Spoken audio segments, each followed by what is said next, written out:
I love how I decided to wear a Christmassy kind of a shirt for this. Christmas is over, technically, already. Like, it's still snowing in some places, but Christmas is over, and here I am wearing a Christmas type of a shirt. I don't care though, I'm gonna keep wearing it. I like it. It's red. So, hello everybody, welcome back. I hope you're doing great. So, today we have one of, like, movie series reviews that I do. This one is different though. This time we're gonna be talking about Squid Games. Now, usually when I do this type of videos, I tell you what happens on the episodes, the important things, the things that you need to know to follow the story, and then tell you if you want to know more, watch it. Really liked it, didn't like it, here's why I did, here's why not. Basically that's what I do. Not this one.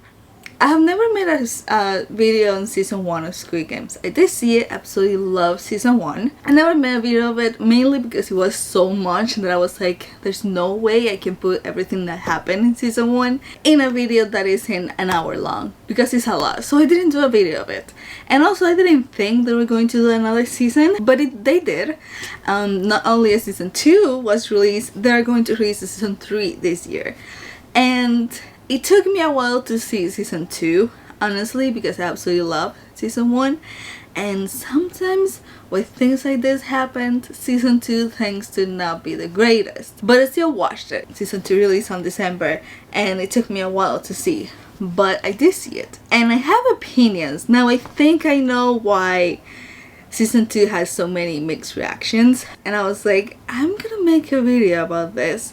It's gonna be different again. This time I'm gonna be talking a little bit more about season 1, why I liked it, talk about season 2 and those mixed reactions that people had with season 2 and why I think that happened. And then we're gonna be talking about season 3, lots of the theories that are going around, what I think might happen, and all of that. So it's a little bit different from the other review series movies that I do, but this is the best way that I found to do this. It's gonna be like 10 years long. I still feel like I'm probably gonna be talking a lot, and the video might end up being 20-30 minutes. Wouldn't surprise me, because there's a lot here, but I'm gonna try to be as quick as I can and just tell you the important stuff. Squid Game season 1, season 2, I think pretty much everybody knows that series when it came out on Netflix. Season 1 does have 9 episodes and it was released in September of 2021.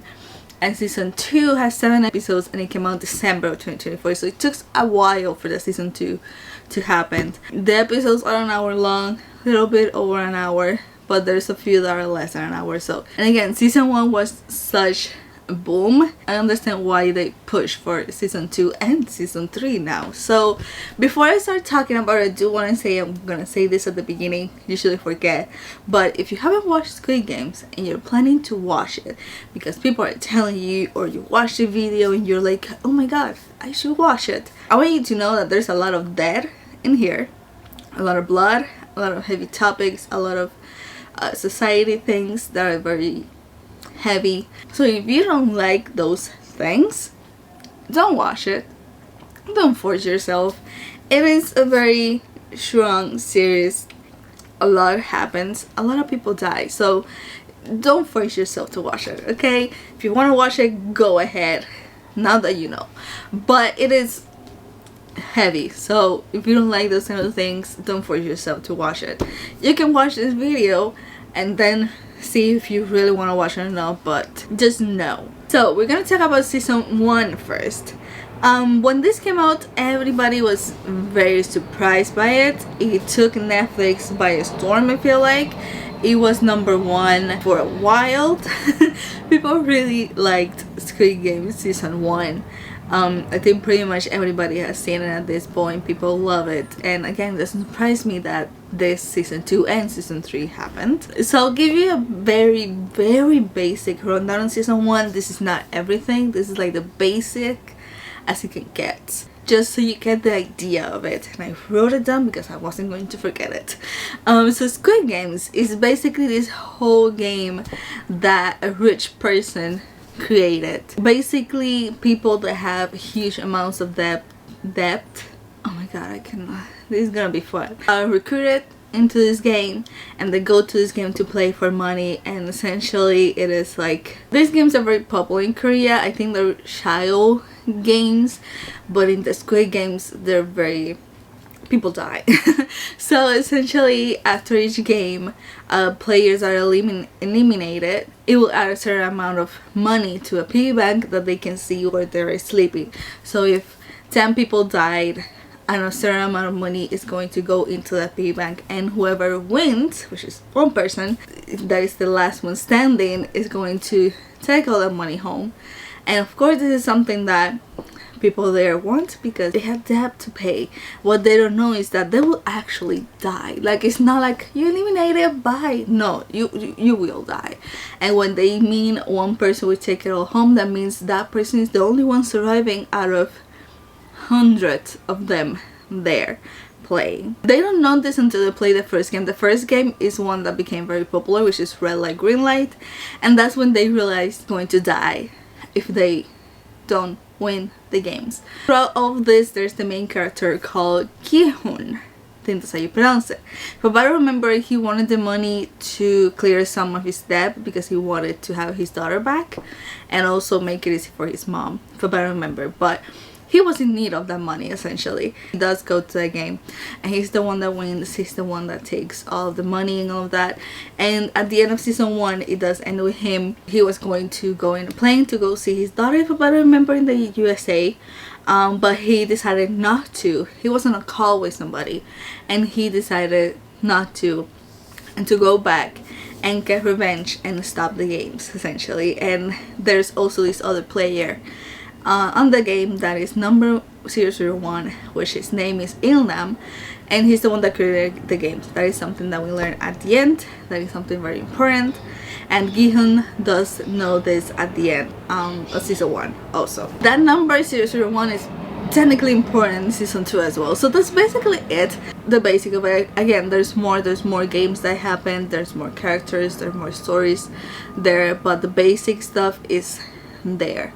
Now I'm gonna tell you why I really like season 1, and I have a number here because there's a couple of things of why I love season 1. One, there's no clear villain in this series. What I mean by that is, as I mentioned, there's a lot of heavy topics here. Lots of people have very heavy stories of why they need the money and all of that, and why they're doing this, and they have these huge debts that they cannot pay. Something that I love in season 1 is that you can see where people were very scared after the first game, and then as soon as they saw how much money is on that piggy bank, because all the people that died, they don't give a shit. They're like, oh, okay, so I can win this, I just need to survive.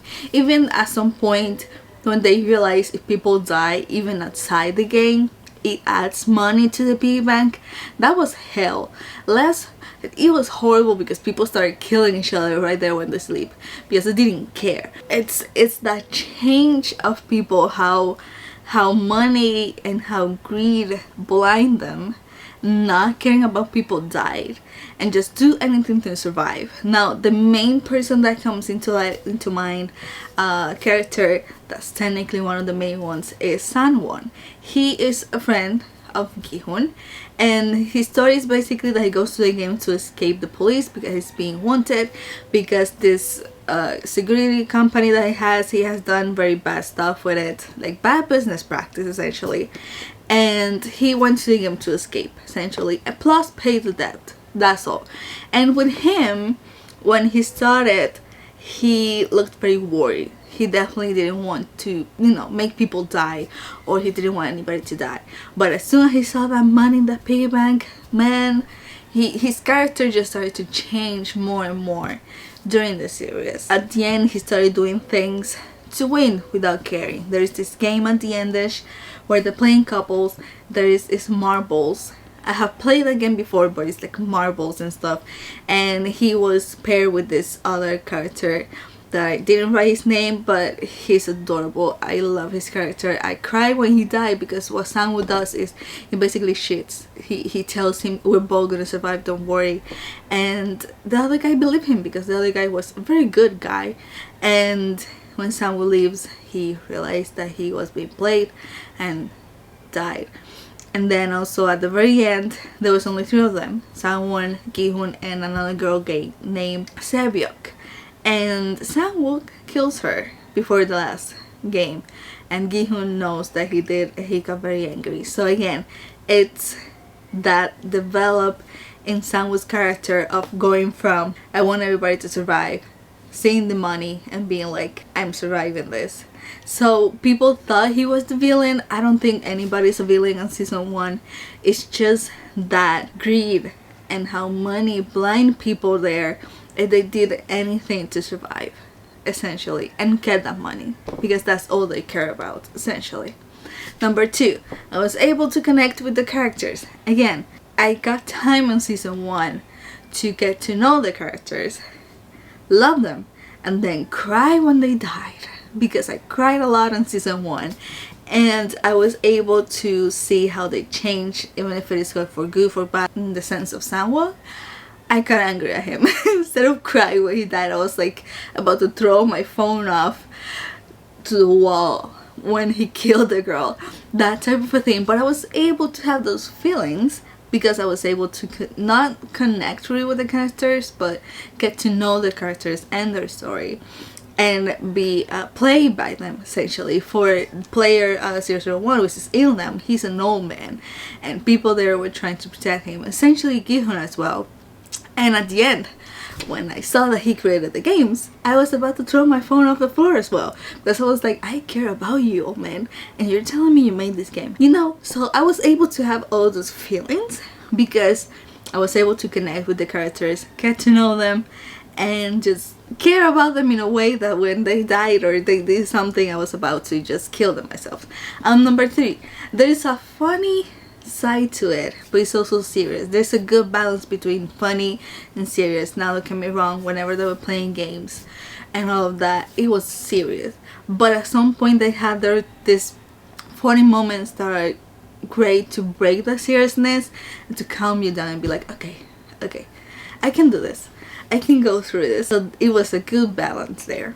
And number 4, I absolutely love the ending. I love open ending stuff as long as it's done well, and season 1 did it well. When it ended with him not getting in the airplane, I was like, oh my god, this is how it's gonna end, perfect. And my brain just started doing all this ending stuff. Okay, he died or he went, and I was just having all these ideas, and I love that when it's done right, perfect. And I feel like in season 1 they did it perfectly with that ending that was kind of open ending. So reasons why I love season 1. Now we're gonna go into season 2. Now season 2 came out of nowhere. Now part of me wasn't surprised that this happened because season 1 was such a hit. It took a while. I did saw somewhere that the director was just planning on doing season 1 and done. He wasn't going to do a season 2 or season 3, but I'm guessing because season 1 did so well, people around him, especially Netflix probably, my opinion, were like, come on, do it, and he decided to do it, and that's how season 2 and season 3 came around. So I'll give you a basic rundown of season 2, so you can kind of get to understand it a little bit. So Gi-hun does go back to the games to get revenge. We do meet new characters, some of them better than others, but we do get new characters. There is a few new games introduced to us as well. Something that they added was a voting thing at the end. So in season 1, at some point they had this vote that people were going to vote if they wanted the game to stop or keep going, and the game did stop, but they all went back again. That's the part where we get to know a little bit more about some of the characters and why they decided to go back to the games. In season 2, the voting thing was done after every game. That is something that they added. We will talk about it more later, but adding this created this division between everybody on this game in season 2. But for now, you just need to know that. We'll talk about the voting thing in a second. At the end, when people knew that they could keep people outside the games and they could still add money to the piggy bank, because there was this division between them, the ones that wanted to the games to keep going and the ones that didn't.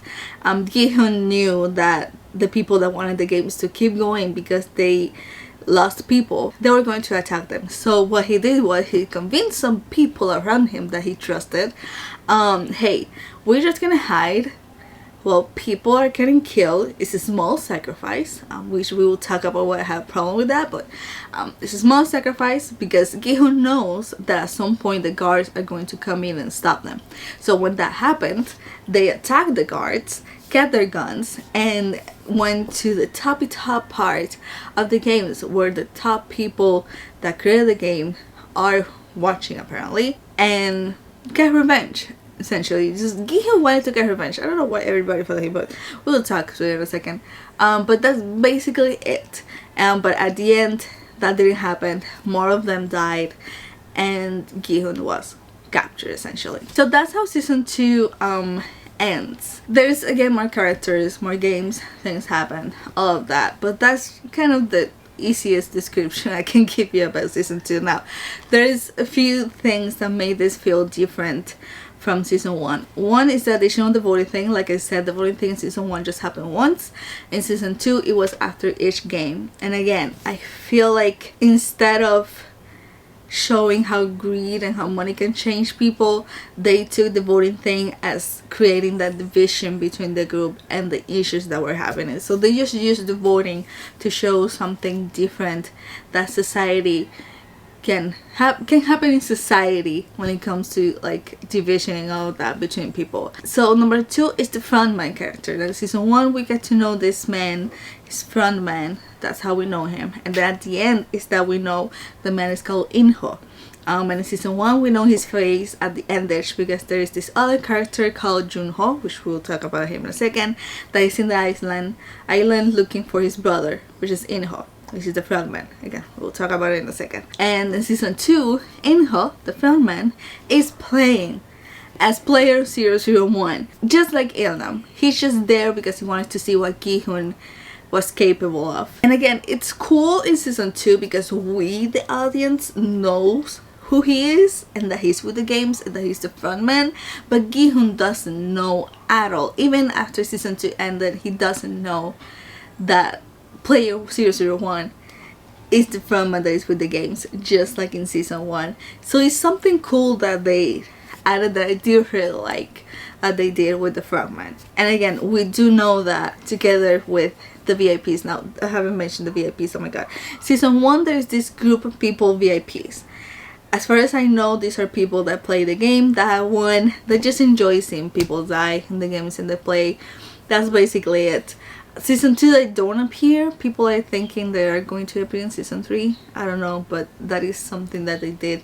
They didn't add in season 2. There's nothing about VIPs in season 2. Again, that's the cool thing that they did, that we know who the frontman is, but Gi-hun doesn't know in the series. That's something cool that I did like in season 2. So here's a few things about season 2 that kind of I didn't like as much. It got me confused. One, it was so quick but at the same time slow, in the sense of a lot of things are happening but at the same time not too much is happening. Season 1 was very great at keeping you there. Yes, there are parts where they talk, but they keep going there and stop. Season 2 is more slow. There were even parts that I was like, I really want to skip this, but I don't want to skip it because I feel like I might lose something. But there's definitely parts there that you could skip because it's too much talking. It's like one episode is the whole game and then it ends with talking and then the other episode is just all talking. That's how it feels. It is a little bit boring, and the action part didn't come until the very end, the last episode essentially, so it can feel a little bit boring. Number 2, Gi-hun's character. My problem with this character, or I don't know if this is the way that they decided to go, is that his character in season 2 was blinded by revenge. How season 1 everybody was blinded by the money, he's blinded by revenge in season 2, to the point that again he didn't care that people were dying at some point in front of him while they were hiding, just for him to get his revenge that he wanted. Didn't care about the small sacrifice, how he called it, just to get his revenge. He convinced people to do it with him.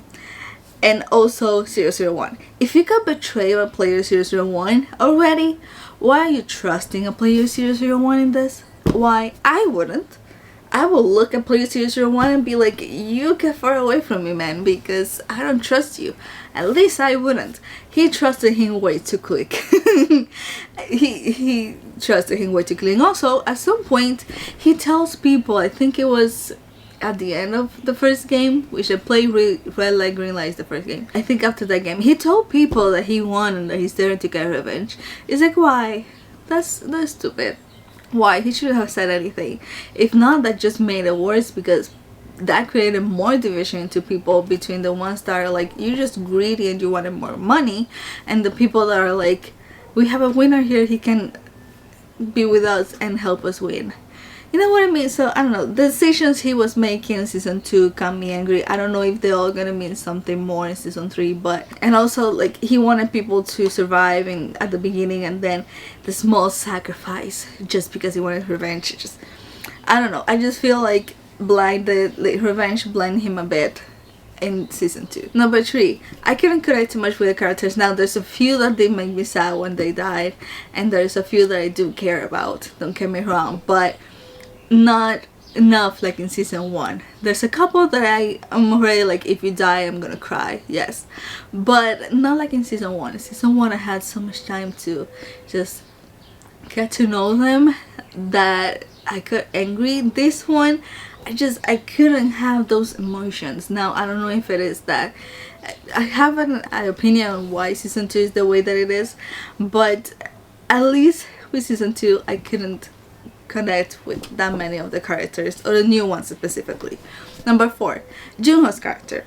Like I mentioned, he is a policeman, and in season 1 he's in the island looking for his brother, which at the end we get to know is the frontman, and the frontman does shoot him in the arm, and we thought he was going to die. I knew he was not going to die, honestly. In season 2 he is alive, and in season 2 his whole role is trying to find the island again. I feel like they could have done more with this character. Again, I don't know if season 3 his character is going to develop into something more important, but they could have done more with his character, in my opinion. At the end of season 2, he's with a group of guys trying to find the island, because he did meet Gi-hun. They created this plan to help him find the island and all that, and a lot of things. And he's working with this captain that has a boat. Captain on the boat. And at the end we do know the captain is working with the frontman, because he is playing, or tampering I should say, with the drones that they were using, and he does kill a guy from the boat that is helping Junho. So we know that the captain has to do something with the island and the frontman. He's probably the one watching that nobody gets close to the island. Junho doesn't know, so I'm guessing he's gonna get to know in season 3, but I feel like they could have done a lot more with his character if they were going to keep him in season 2 and season 3 essentially. 5, so many funny scenes. Now again, season 1 I didn't care, because the funny scenes were there to let you breathe a little bit. In this one, there's just a lot of jumping. I'm guessing it's the drugs that Tana's smuggling, but it's a lot. I don't mind, but compared to season 1, it was a lot. And then number 6, villains of season 2. Now, season 1, like I said, there's no clear villain. For me, it's that greed and the blindness by the money and all that made people change. In season 2, you definitely have some characters, especially Tannis, I think that's how he's called. But other than him, there's definitely other characters there that are acting like villains and doing bad things and intimidating characters and all that. So nothing wrong with it, but there is a difference there between season 1 and season 2. So season 3, it's happening. The date was leaked. I think there was some trailer that they released and the date was on the description. They took it off, but it is summer, June or July, but it is in the summer of this year that is coming out. Now season 2 they released, and it got very mixed reviews from the public. There was this article that I found that essentially Squid Game faces harsh reviews despite global anticipation. So between Top being on this season, which that was a whole thing to talk about, this wasn't a good thing.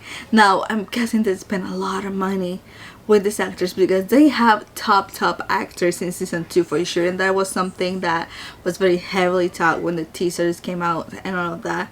Now the thing is, you have the whole thing with Top being on it, but the main thing is Korean heroes known for their high standards had high expectations following the global success of season 1. While season 1 introduced fresh faces and ingenious games, season 2 features more established actors, limiting the audience sense of discovery and surprise. The show also leans heavily in action sequences such as the gunfights in the latter half, rather than psychological tension and intricate characters conflicts that defined the first season. Familiar characters like Sang-woon and Sabyok from season 1 are solidly missed, while the new female leads failed to leave a strong impression.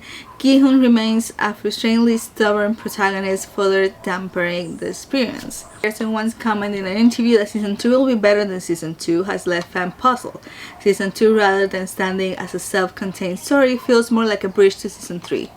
Talk about it in a second. While the series' lead characters survive to transition into the next season, their reduced screen time compared to Tana's leaves much to be desired. Despite the criticism, season 2, Squid Game 2, has captivated global audiences. According to Flex Patrol, the series ranked first in Netflix Global TV Show category within 3 days of its release.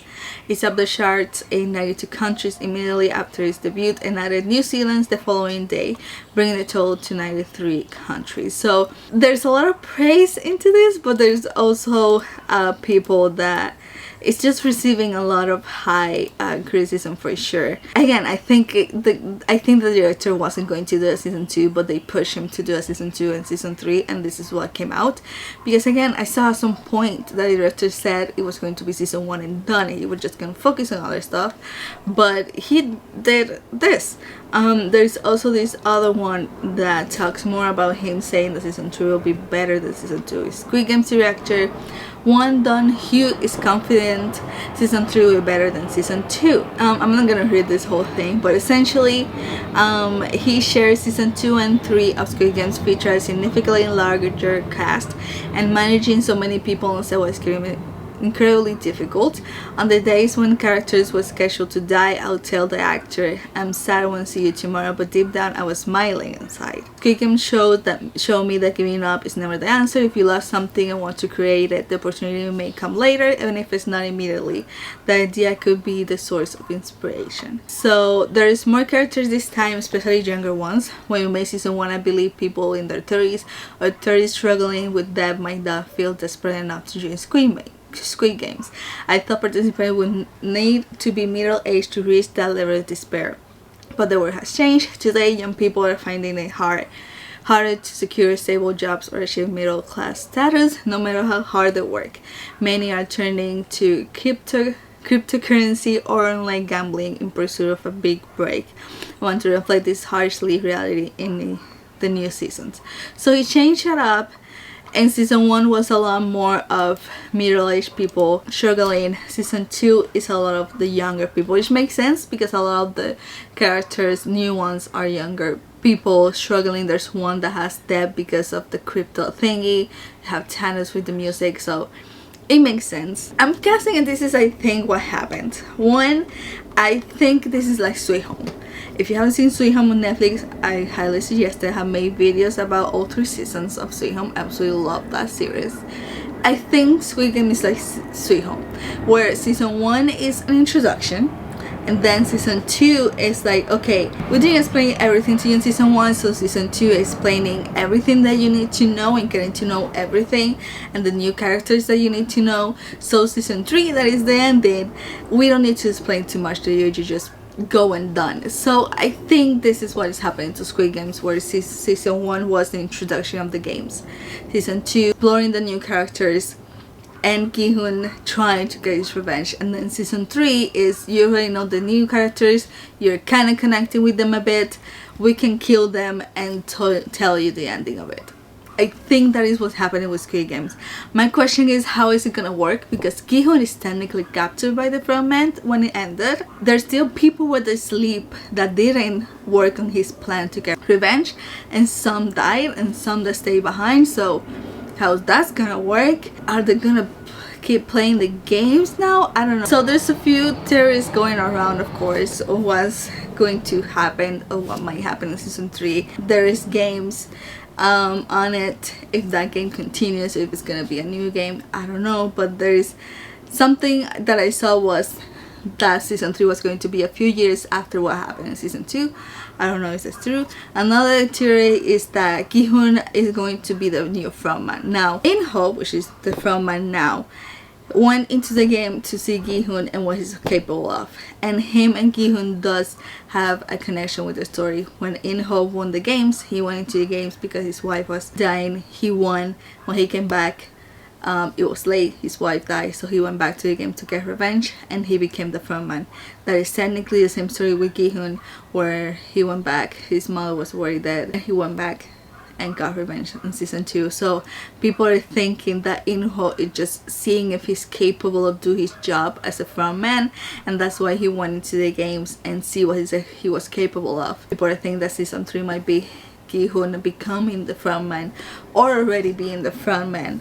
That's something that people are thinking. Maybe something cool is that season 3 is like a whole new game and is split between how season 2 games ended and how this new game in season 3 is, and then maybe at the end we realize that everything has been happening in the new game is Gi-hun's doing because he's the new frontman. You know, that kind of a playing that they do a lot between this is happening here and this is happening after. That kind of a thing, that would be kind of cool. It would be kind of cool if he became the frontman, honestly. But that is something that people are saying.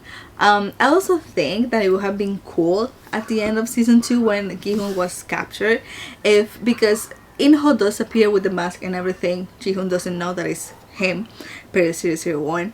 He doesn't know. But it would have been cool if when In-ho talked to him in the mask, he says something, I don't remember. The way he says something to Gi-hun, it would have been cool if Gi-hun looks at him and said like player 001 or 001 alone, something like that. Something that made In-ho know that Gi-hun knows that he's the frontman and that he's part of the game. That would have been cool because again, Gi-hun is trusting so much 001 after season 1. I mean, if that same player is back again, I wouldn't trust it. It would have been cool if something like that happened. I mean, it might happen in season 3 at the very beginning, but it would have been cool if it ended with like Gi-hun saying 001 and then it ended and it's like, oh, he knows. Like this whole time we the audience thought he didn't know, but he actually knew. That kind of a thing. Like, we don't need to know how he knows. That can be explained in season 3 if they want, but that he knows. That would have been kind of cool because it's like we the audience were so frustrated with him like trusting him, and he actually knew it was him. That would have been cool. I don't know. But people are already thinking who's going to die in season 3. Again, there's a new characters. There's a couple that people want them to die, but there's a couple that people are like, she or he is dying at some point. So there's a lot of talk about it. The actors aren't saying too much. A few things that they have said is like, oh, season 3 is gonna be a lot better. One of them said that season 3 was going to make us cry. So again, a lot of people are thinking that a lot of them are going to die in season 3, which wouldn't surprise me, but that's what people are thinking. Honestly, I am hopeful that season 3 is going to be better. A lot of people are saying that. Even the director is saying that. The director said at some point, I read that when he was making season 2, it was very big and he knew that he had to split it, which is why there's season 2 and season 3, which is why I think, and I'm comparing a lot to Sweet Home, I think it would be cool if Gi-hun does become the frontman. And the idea that I said, the VIPs, again, they didn't appear at all in season 2. People have seen that some of the characters that played the VIPs in season 1 were part of the games in season 2. So a lot of people are thinking that maybe in season 3 the VIPs are going to be part of the game. That is something that people are also thinking, because they didn't appear in season 2 at all, and they were a huge part in season 1 because they are there watching the games and they already won games before. So I'm hopeful they appear in season 3 because I feel they could do something cool with them on season 3. We will see what happens, honestly. It's coming out this summer, so we just have to wait a couple more months. There is one or two that I could say I did connect with in season 2 that I'm hoping that'll die, because I do know I'm gonna cry if they do. Again, it would be cool if Gi-hun does become the frontman. A part of me doesn't want him to end the games. Like, a part of me wants the games to continue and him either become the frontman or one of the VIPs. But I think the frontman would be kind of cool. Junho can become the one that recruits the players. That'd be kind of cool as well. I don't know, there's a few theories going around, so we will see what happens.